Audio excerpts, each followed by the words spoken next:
Барлықтарыңызға сәлем, каналымда көргеніме қуаныштымын. Бүгін сіздерге шарлотка деп аталатын, яғни алма қосылған бәліштің ерекше түрін ұсынамын.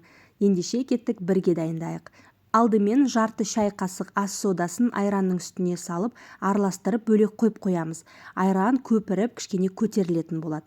Оған дейін бір ыдысқа ұнымызды, оның үстіне қант және де жарма ұнтағы деп аталады, яғни манная крупа, сосын қамыр қопсытқыш салып араластырамыз. Қанша грамм қосылатынын барлығын описанияға жазып қалдырдым.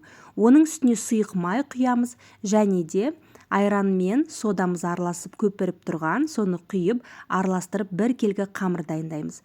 Енді алмамызды осындай ұсақ көбек етіп турап аламыз. Бұл жерде мен 2 алма қостым. Оның үстіне 1 шай қасық корицаны қосып араластырып қамырға саламыз. Корицаны қалауыңызша қоспасаңыз да болады. Міне осылай алма мен қамырымызды араластырып аламыз. Енді бетін әдемілеуге осындай қызыл алманы 2 алма қолдандым бұл жерде де. Оны осылай жарты бөліктерге бөліп аламыз, өте жіңішке етіп. Сосын видеодағыдай айналдырып гүл жасап шығамыз.